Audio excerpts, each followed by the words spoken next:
আলহামদুলিল্লাহ, সমস্ত প্রশংসা সেই মহান রব্বুল ইজ্জা ওয়াল জালালের দরবারে, যিনি আমাদেরকে এই মহিলা সমাবেশে সকল মা বোনদেরকে একত্রিত হওয়ার তৌফিক দান করেছেন।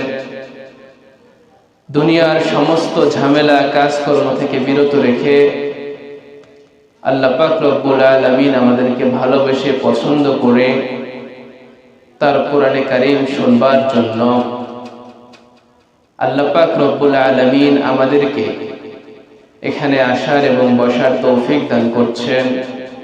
সেই মহান রব্বুল আলামিনের দরবারে আমরা একবার শুকরিয়া আদায় করি, আলহামদুলিল্লাহ। সম্মানিত মায়েরা, লক্ষ কোটি দুরূদ সালাম বর্ষিত হোক বিশ্ব মানবতার মুক্তির দিশারি সৈয়দুল মুরসালিন, ইমামুল মুরসালিন, খাতামুন নবিয়্যিন জনাবে মুহাম্মদুর রাসূলুল্লাহ, সকলে পড়ি সাল্লাল্লাহু আলাইহি ওয়াসাল্লাম। সম্মানিত মায়েরা, আজকে আমরা কোরআনে কারীম থেকে আলোচনা শোনার জন্য একত্রিত হয়েছি। এই কোরআনে কারীম থেকে আলোচনা যদি আমরা শুনতে পারি এবং কোরআনে কারীমের যে দিক নির্দেশনাগুলো আল্লাহ পাক রব্বুল আলামিন দিয়েছেন এগুলো যদি আমার জীবনে বাস্তবায়ন করতে পারি তবে আমরা কামিয়াব। আল্লাহ পাক রব্বুল আলামিন কোরআনে কারীমটাকে সৃষ্টি করেছেন, অবতীর্ণ করেছেন মানুষের হেদায়েতের জন্য। পথভ্রষ্ট মানুষ যেন পথের দিশা পেয়ে ধন্য হয়ে যায়, জাহান্নামের পথে যাওয়া মানুষগুলোকে জান্নাতের পথে নিয়ে আসার জন্য আল্লাহ পাক রব্বুল আলামিন কোরআনে কারীমটাকে অবতীর্ণ করেছেন। এই কোরআনে কারীম যে জাতি মানবে সে জাতি হবে হিরো, আর কোরআন যে মানবে না সে জাতি হবে জিরো। আল্লাহ রাব্বুল আলামিন কোরআনে কারীমে বলছেন, এটা এমন একটি বরকতপূর্ণ একটা কিতাব, এই কিতাব ধরলে সওয়াব, এই কিতাব পড়লে সওয়াব, এই কিতাব শুনলে সওয়াব। আল্লাহ রাব্বুল আলামিন সুন্দর করে কোরআনে কারীমে জানিয়ে দিচ্ছেন, ওয়া ইযা তুলিয়াত আলাইহিম আয়াতুহু যাদাতুহুম ঈমানাও ওয়া আলা রাব্বিহিম ইয়াতাওয়াক্কালুন। আল্লাহ রাব্বুল আলামিন সুন্দর করে তার বান্দাদেরকে জানিয়ে দিচ্ছেন, ও দুনিয়ার মানুষেরা, এই কোরআনে কারীম ধরলে সওয়াব, এই কোরআনে কারীম পড়লে, এই কোরআনে কারীম শুনলে, এই কোরআনে কারীম দেখলে তোমার শরীরে যদি কম্পন সৃষ্টি হয়ে যায়, তোমার শরীরে ঝালঝালা সৃষ্টি হয়ে যায়, আল্লাহর বরত্বের কথাগুলো তোমার স্মরণ হয়ে যায়। আল্লাহ রাব্বুল আলামিন সুন্দর করে জানাই দিলেন, এই কোরআনে কারীম যদি ফলো করতে পারো, এই কোরআনে কারীমটাকে যদি তোমার জীবনে বাস্তবায়ন করতে পারো, আল্লাহ রাব্বুল আলামিন সুন্দর করে জানাই দিলেন, ফামান তাবিআ হুদা ফালা খাউফুন আলাইহিম ওয়ালা হুম ইয়াহজানুন। আল্লাহ রাব্বুল আলামিন বলেন, এই কোরআন এমন একটি কোরআন, এই কোরআন যদি তোমরা জীবনে বাস্তবায়ন করতে পারো, পরিবারে যদি বাস্তবায়ন করতে পারো, তোমাদের সমাজে যদি বাস্তবায়ন করতে পারো, আল্লাহ রাব্বুল আলামিন বলেন তোমাদের কোনো ভয়, কোনো চিন্তা থাকবে না। এই কোরআনে কারীম তোমাদেরকে সুপারিশ করে জান্নাতুল ফেরদাউসের মেহমান বানিয়ে দিবে। সম্মানিত মায়েরা, সেই কোরআনে কারীম থেকে আমরা আলোচনা শুনব। আল্লাহ রাব্বুল আলামিন কোরআনে কারীমে সুন্দর করে জানিয়ে দিচ্ছেন, ওয়াল মুমিনুনা ওয়াল মুমিনাতু বা'দুহুম আউলিয়াউ বা'দ ইয়া'মুরুনা বিল মা'রুফি ওয়া ইয়ানহাউনা 'আনিল মুনকারি ওয়া ইউকিমুনাস সালাতা ওয়া يؤتون الزكاة ويطيعون الله ورسوله। আল্লাহ রাব্বুল আলামিন কোরআনে কারীমে জানিয়ে দিচ্ছেন, মুমিন পুরুষ মুমিনা নারী পরস্পরের অন্তরঙ্গ বন্ধু, এবং তারা কি করবে? চারটা কাজ করবে। সৎ কাজের আদেশ করবে, অসৎ কাজ থেকে মানুষকে বাধা প্রদান করবে, যেমনটা করেছিলেন আল্লাহর অসংখ্য বান্দীরা যারা জান্নাতের মধ্যে সুখে শান্তিতে থাকতেছেন, তারা দুনিয়ার মধ্যে জান্নাতের সার্টিফিকেট পেয়েছিলেন। এরকম ভাবে আল্লাহ রাব্বুল আলামিন কোরআনে কারিমে এমন একজন নারীর দৃষ্টান্ত আল্লাহ রাব্বুল আলামিন তুলে ধরেছেন। সূরা তাহরিমের শেষের আয়াতের দিকে দেখবেন আল্লাহ রাব্বুল আলামিন এমন একজন মহিষী নারীর জীবনী তুলে ধরেছেন। এখান থেকে আমাদেরকে শিক্ষা গ্রহণ করা দরকার। আল্লাহ রাব্বুল আলামিন বলেন, ضرب الله مثلا للذين آمنوا امرأة فرعون إذ قالت رب ابن لي عندك بيتا في الجنة ونجني من فرعون وعمله ونجني من القوم الظالمين। আল্লাহ রাব্বুল আলামিন দুনিয়ার সমস্ত নারী সমাজদেরকে উদ্দেশ্য করে বললেন, ও নারীরা, এই বান্দির দিকে একটু তাকায় দেখো। আসিয়া আলাইহিস সালাতু ওয়াস সালাম একজন কাফেরের স্ত্রী হওয়া সত্ত্বেও ঈমানের উপরে কিভাবে অটল থেকেছেন তার দৃষ্টান্ত আল্লাহ রাব্বুল আলামিন কোরআনে কারিমে তুলে ধরেছেন। আসিয়া আলাইহিস সালাতু ওয়াস সালাম যখন মুসা আলাইহিস সালামের উপরে ঈমান আনলেন, আল্লাহ পাক রব্বুল আলামিনের উপরে যখন ঈমান আনলেন, তখন তাকে নির্দেশ করা হলো। ফেরাউন ডাক দিয়ে বললেন যে, হে আসিয়া, তুমি ঈমানটাকে ছেড়ে দাও, তুমি আল্লাহর ধর্ম ছেড়ে দাও, মুসার ধর্ম ছেড়ে দাও। হযরতে আসিয়া আলাইহিস সালাতু ওয়াস সালাম ডাক দিয়ে বললেন, প্রাণের স্বামী, আমি আপনার প্রতি সম্মান শ্রদ্ধার কোনো কমতি রাখি নাই, যথেষ্ট সম্মান আপনাকে আমি দিয়েছি, আপনি আমার স্বামী। কিন্তু এটার মধ্যে আমি ঈমান যে এনেছি, আপনি আমার স্বামী হওয়া সত্ত্বেও আপনাকে প্রচন্ড আমি ভালোবাসি, কিন্তু আপনি আমার স্বামী হয়েছেন বলে ইসলামের বিপক্ষে কোনো কথা বলবেন তা আমি মানতে পারবো না। আমি যে ধর্ম গ্রহণ করেছি, আমি যে ইসলাম ধর্মে এসেছি, আমি এই ইসলাম ধর্মে আসার পর আপনি যদি আমাকে হুকুম করেন যে ইসলাম ধর্ম থেকে সরে যাও, আমি আসিয়ার জীবন চলে যেতে পারে, কিন্তু ইসলাম থেকে এক চুল পরিমাণ আমি আসিয়া নড়ব না।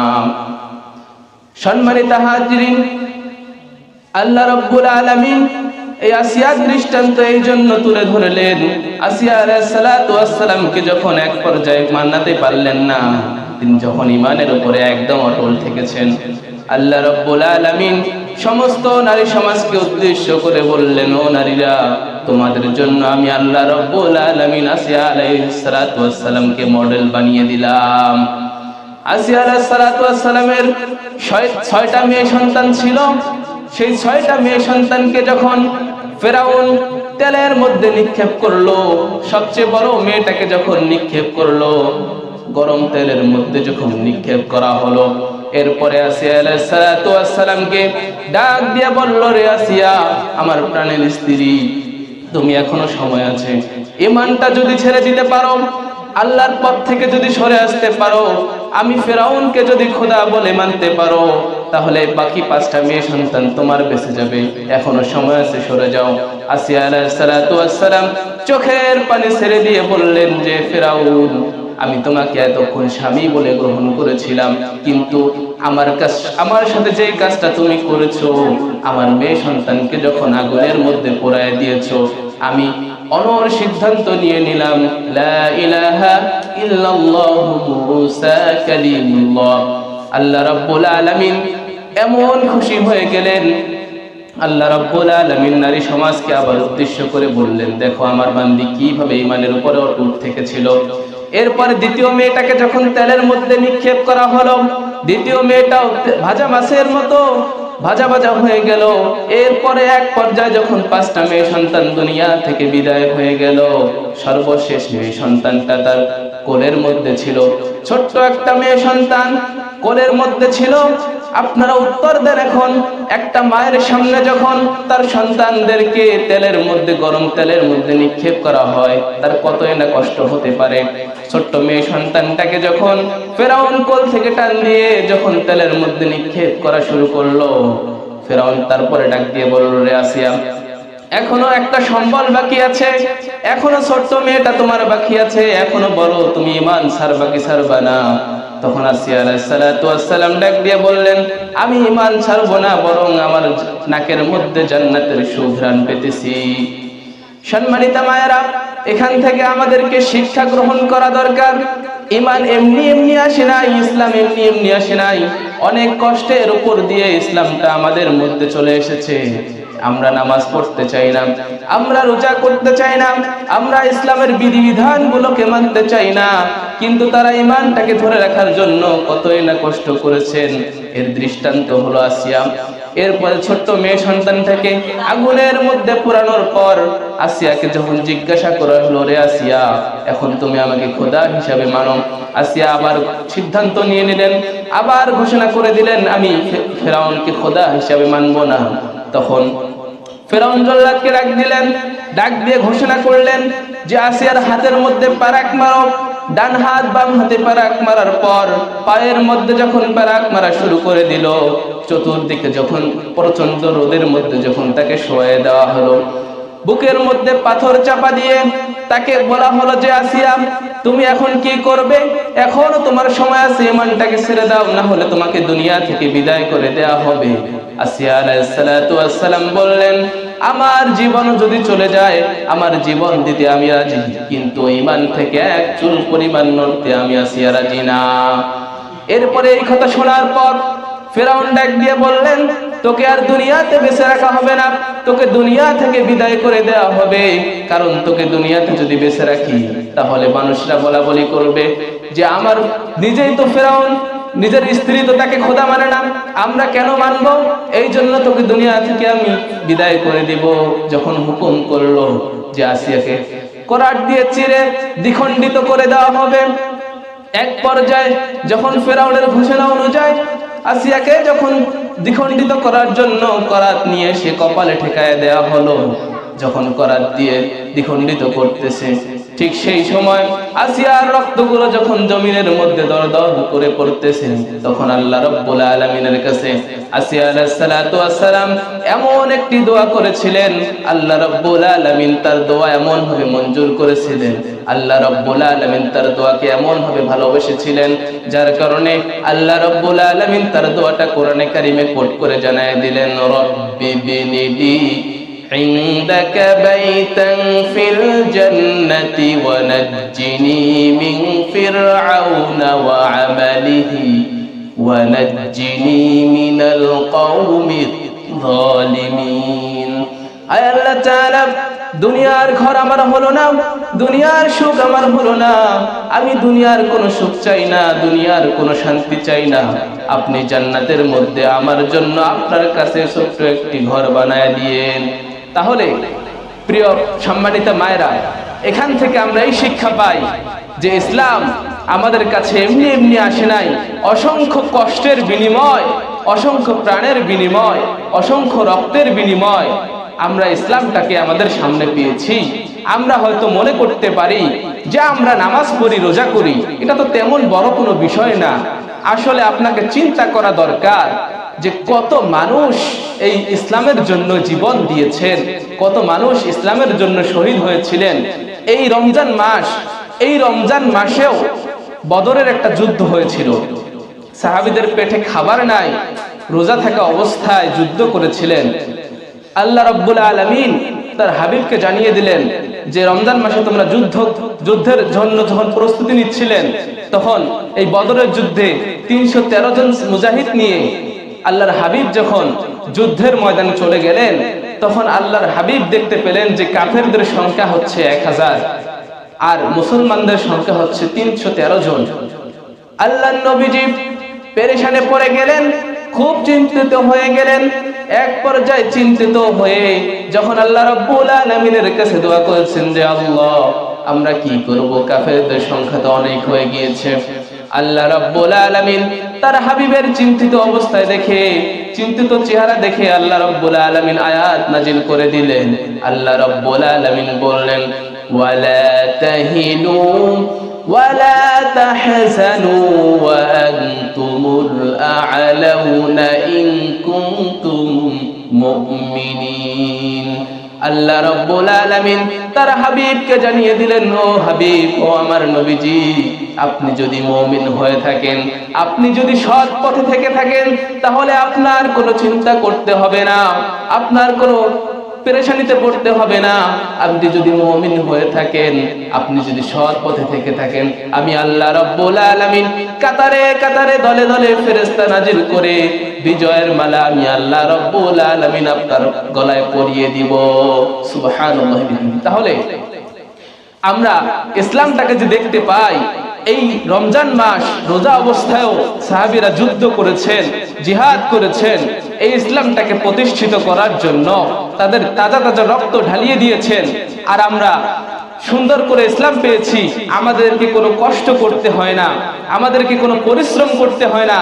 আমরা এই যে নামাজ সামনে পেয়েছি, রোজা সামনে পেয়েছি, ইসলামটাকে এত সুন্দর করে সাজানো গোছানো ভাবে আমাদের সামনে পেয়েছি, এই কোরআনে কারিমটাকে সুন্দর করে পেয়েছি। আগের সমাজে কোরআনে কারিম এরকম ভাবে একসাথে ছিল না। এই কোরআনে কারিম ভিন্ন ভিন্ন অবস্থায় ভিন্ন ভিন্ন পর্যায়ে ছিল। মানুষ গাছের মধ্যে লিখতো, তারপর উটের চামড়ার মধ্যে লিখতো। আগে কোরআনে কারিম এরকম ছিল না, কিন্তু তারপরেও মানুষের মানার মাত্রাটা এত বেশি ছিল যে তারা কোরআনে কারিম একত্রিত ভাবে না পাওয়ার পরেও তারা কোরআনে কারিমের বিধি বিধানগুলো মানতে এক চুল পরিমাণ কম বেশ করেন নাই। কিন্তু আমরা এই কোরআনে কারিমটাকে একসাথে পেয়েছি এবং কোরআন হাদিস এত সুন্দরভাবে পেয়েছি। আল্লাহর হাবিব হাদিসের মধ্যে নির্দেশগুলো সুন্দরভাবে দিয়েছেন, কিভাবে আমরা চলবো, কিভাবে আমরা জীবনটাকে পরিচালনা করব, এত সুন্দরভাবে পেয়েছি। পাওয়ার পরেও আমরা মানতে চাই না। এটা আমরা কেন? এত আলোচনা শুনি, এত ওয়াজ শুনি, এত কিছু শুনি, কিন্তু তারপরও আমাদের হেদায়েত হয় না। আসলে একটা বিষয় হচ্ছে, আমরা শুধু জানলেই হবে না, আমাদেরকে মানার চেষ্টা করতে হবে। আমরা যদি সুন্দর করে মানতে পারি, তবেই আমরা জান্নাতের পথ, ইহদিনাস সিরাতাল মুস্তাকিমের পথ আমরা খুঁজে পাবো। শুধু জানলেই হবে না। আল্লাহর হাবিব একটা হাদিসের মধ্যে বলেছেন, তুমি বেশি জানো কিন্তু আমল করছো না, তোমার শাস্তি আরো বেশি হবে। তুমি কম জানো, তুমি আমল করছো, তবেই তুমি জান্নাতি। আল্লাহর হাবিব সাল্লাল্লাহু আলাইহি ওয়াসাল্লাম বলছেন, ক্বালা নবী সাল্লাল্লাহু আলাইহি ওয়াসাল্লাম, আখলিস দীনাকা ইয়াকফিকাল আমালুল কলিল, যে অল্প আমল করো, অল্প আমলেই তোমার নাজাতের কারণ হয়ে যাবে। কিন্তু বেশি জানো, বেশি আমল করছো, কিন্তু আমলের মধ্যে তোমার খুশু নাই, আমলের মধ্যে তোমার ভালো নাই, আমলের মধ্যে তোমার ইচ্ছা নাই, তোমার ইচ্ছার বিরুদ্ধে আমল করছো, সেই আমলের কোনো মূল্য আল্লাহ পাক রব্বুল আলামিনের কাছে নাই। এই জন্য আমরা 5 ওয়াক্ত নামাজ, বেশি আমল করার দরকার নাই। অনেক মা বোন আছে 5 ওয়াক্ত নামাজটাই সুন্দর মতো পড়ে না। এই জন্য আমি বলবো যে বেশি আমল করার দরকার নাই, শুধু 5 ওয়াক্ত নামাজ, রমজান মাসের রোজা, পর্দার সহিত থাকা এবং স্বামীর আনুগত্য করা, এই 4টা কাজ যে মুমিনা নারী করতে পারবে, তার জন্য আল্লাহর হাবিব, দুনিয়ার সাধারণ কোনো মানুষ বলেন নাই, আল্লাহর হাবিব সাল্লাল্লাহু আলাইহি ওয়াসাল্লাম বলেছেন, যদি কোনো নারী রমজান মাসের রোজা, 5 ওয়াক্ত নামাজ, নিজের সতীত্বের হেফাজত এবং স্বামীর আনুগত্য করতে পারে, আল্লাহর 8টা জান্নাতের দরজা তার জন্য খোলা যায়। সুবহানাল্লাহি ওয়া বিহামদিহি। তাহলে আমরা এখান থেকে কি শিখলাম? যে এখান যদি 4টা কাজ আমরা সঠিকভাবে করতে পারি, একটা ছেলে মানুষের জান্নাতে গেলে অনেক কিছু পরিশ্রম, অনেক কিছু হিসাব দিয়ে যেতে হবে, অনেক কিছু আমাদেরকে মেনটেন করে যেতে হবে।